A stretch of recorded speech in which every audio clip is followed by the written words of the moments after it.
Saudara, kita bicara mengenai Pantekosta. Nah, pada waktu Tuhan Yesus naik ke surga, Dia memberikan satu pesan yang sangat penting kepada murid-muridnya, yang tertulis dalam Kisah Rasul pasal 1 ayat 4. Saya membacakannya lagi kepada saudara. Pada suatu hari ketika Ia makan bersama-sama dengan mereka, Ia melarang mereka meninggalkan Yerusalem dan menyuruh mereka tinggal di situ menantikan janji Bapa yang demikian katanya, telah kamu dengar daripadaku, sebab Yohanes membaptis dengan air, tetapi tidak lama lagi kamu akan dibaptis dengan Roh Kudus. Tuhan Yesus sendiri mengatakannya sebelum Dia naik ke sorga, yaitu sewaktu Dia masih melayani di bumi ini. Tuhan Yesus beberapa kali bicara mengenai Roh Kudus akan datang, Roh Kudus akan memenuhkan kamu, Roh Kudus akan memimpinkan kamu, dan seterusnya. Nah, di sini sekali lagi Dia mengatakan sebelum Dia naik ke sorga, perkataan yang terakhir, sebab Yohanes membaptis dengan air, tetapi tidak lama lagi kamu akan dibaptis dengan Roh Kudus. Kamu akan ditenggelamkan dalam Roh Kudus, dan hidupmu akan berubah, seperti dikatakan dalam ayat 8. Tetapi kamu akan menerima kuasa. Kamu akan menerima kuasa. Saudara akan menerima kuasa. Saya akan menerima kuasa. Roh Kudus itu kuasa. Amin, saudara. Ya, kita menerima kuasa. Jadi kalau kita dibaptis dengan Roh Kudus, kita menerima kuasa. Dan kamu akan menjadi saksiku di Yerusalem dan seluruh Judea dan Samaria dan sampai ke ujung bumi. Oleh sebab itu setiap kali saudara melayani, saudaraku, melayanilah dengan kuasa Roh Kudus. Jangan melayani dengan kekuatan sendiri, akal sendiri, cara sendiri, saudaraku, cara-cara manusiawi, saudaraku, mengambil hati manusia, saudaraku. Tuhan telah berikan Roh Kudus, saudaraku. Biarlah Roh Kudus memakai saudara. Firman Tuhan berkata, kamu akan beroleh kuasa. Apa yang sangat dibutuhkan dalam pekerjaan Tuhan? Kuasa. Kuasa. Firman Tuhan berkata, huruf itu mematikan, tetapi Roh Kudus menghidupkan. Firman Tuhan berkata, bukan oleh kuat, bukan oleh gagah, tapi oleh Roh Tuhan juga, maka pekerjaan Tuhan jadi. Ini dikatakan ayat 14. Saya membacakan pada saudara Kisah Rasul pasal 1 ayat 14. Mereka semua bertekun dengan sehati dalam doa bersama-sama dengan beberapa perempuan serta Maria ibu Yesus dan dengan saudara-saudara Yesus. Dia disebut namanya, tapi dikatakan semua bertekun dengan sehati. Ini perlu, saudaraku, sehati. Sidang Tuhan perlu bersehati. Doa yang bersehati, saudaraku, besar kuasanya.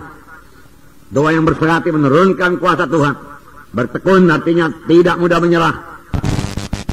Terus bertekun, walau ada halangan, walau ada gangguan, walau ada gelombang, dia bertekun, dia maju terus, di atas gelombang tersebut. Bersama-sama beberapa perempuan. Nah, saudara yang kasihan nama Yesus.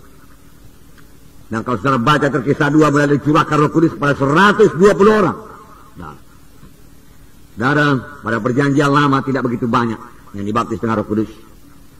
Hanyalah, saudaraku, raja-raja, nabi-nabi, saudaraku, dan imam-imam.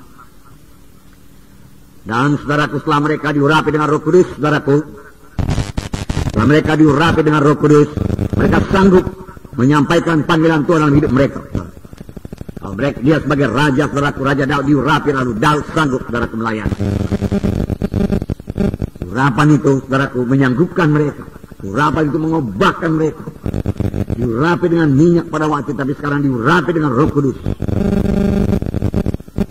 Memberikan mereka pengertian baru setelah mereka diurapi dengan Roh Kudus. Kuasa Tuhan bekerja dalam pelayanan mereka, saudaraku, setelah mereka diurapi dengan minyak itu, diurapi dengan Roh Kudus, saudaraku.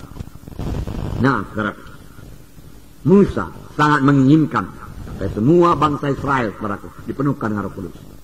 Tapi keinginan Musa ini tidak kesampaian, belum waktunya. Musa sudah merasakan bagaimana jamaah Roh Kudus dalam hidupnya. Musa sudah merasakan bagaimana Roh Kudus mengubahkan hidupnya. Musa mengalami banyak mujizat Tuhan, saudaraku, sebagai akibat daripada melayani dipimpin oleh Roh Kudus. Tanda tanda mujizat berlaku. Ya, dia kepingin supaya seluruh bangsa Israel menerima berkat yang sama. Kalau semua bangsa ini nabi adanya, dia katakan. Nabi pada waktu menerima Roh Kudus, dia rindu semua bangsa Israel dipenuhkan dengan Roh Kudus. Tapi belum waktunya. Sekaranglah waktunya, amin, saudara. Sekarang semua kita bisa penuh dengan Roh Kudus, amin. Haleluya, haleluya. Ya. Nah, bagi kamulah perjanjian itu, bagi anak-anakmu, bagi kamu yang jauh-jauh, seberapa banyak yang dipanggil oleh Tuhan Allah kita. Bagi kita lah perjanjian, saudara. Dipenuhkan dengan Roh Kudus. Dalam hidup kita bekerja karunia-karunia Roh Kudus, saudara. Ada kepada Musa masih diberikan Tuhan 70 orang di luar Musa. Apa gunanya? Karena Musa sendiri tidak sanggup memimpin bangsa itu. Tanpa Roh Kudus tidak ada satu orang pun yang sanggup memimpin bangsa Israel, saudara. Supaya mereka sanggup memimpin. Karena Musa telah memilih 70 tua-tua sidang, saudaraku. Tua-tua daripada bangsa itu, saudara. Supaya 70 orang ini bisa memimpin, mereka harus dipenuhkan dengan Roh Kudus. Tanpa dipenuhkan dengan Roh Kudus mereka tidak sanggup. Mari kita buka Bilangan pasal 11. Bilangan pasal 11. Ayat 17. Maka aku akan turun dan berbicara dengan engkau di sana. Lalu sebahagian dari roh yang hinggap padamu itu akan kuambil dan kutaruh atas mereka. Maka mereka bersama-sama dengan engkau akan memikul tanggung jawab atas bangsa ini. Jadi tidak usah lagi engkau seorang diri memikulnya. Tanpa diberikan Roh Kudus mereka tidak bisa memikul tanggung jawab atas bangsa Israel. Mereka bahkan tidak mengerti memikul tanggung jawab itu, saudara. Mereka tidak mengerti. Sampai sekarang kalau kita mau mengerti perkara-perkara rohani, kita tidak bisa mengerti dengan akal manusiawi, dengan kebentaran manusia tidak bisa.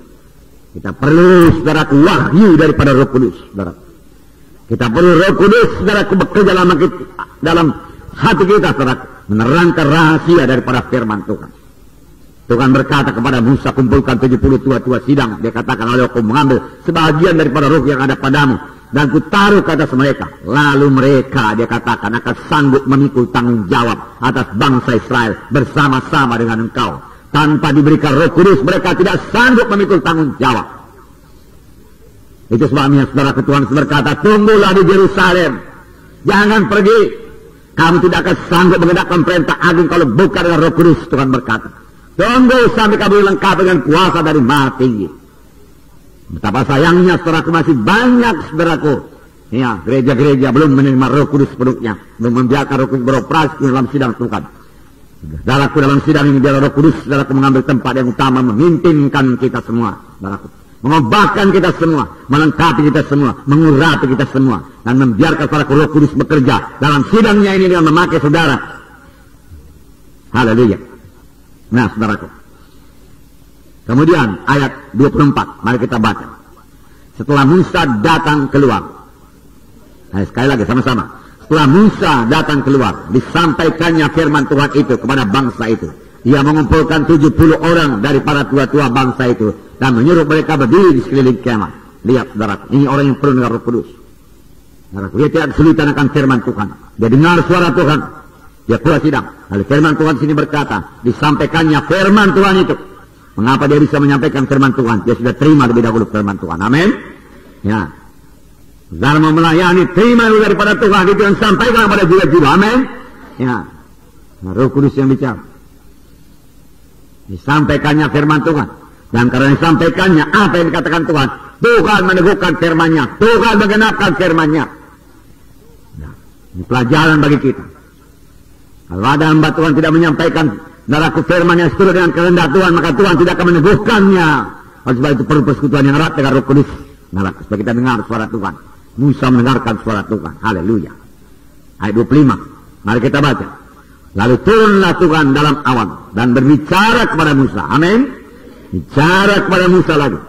Tuhan suka bicara sebenarnya, saudara. Dia mau menceritakan banyak perkara kepada kita. Tapi banyak anak-anak Tuhan tidak siap sedia.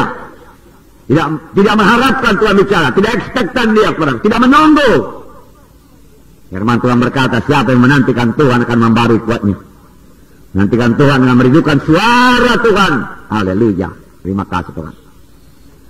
Kemudian diambilnya sebagian dari roh yang hinggap padanya dan ditaruhnya atas ke-70 tua-tua itu. Ketika roh itu hinggap pada mereka, kepenuhanlah mereka seperti nabi. Tetapi sudah itu tidak lagi. Kepenuhan seperti nabi, tetapi seterusnya tidak begitu limpah lagi. Dengan kata lain, pada waktu itu saudaraku, nabi selalu penuh dengan Roh Kudus. Nabi selalu menerima berita daripada Tuhan. Amin. Oleh sebab itu nabi pada zaman perjanjian lama dengan mudah berkata, dengarlah sabda Tuhan. Karena dia dengar dari Tuhan.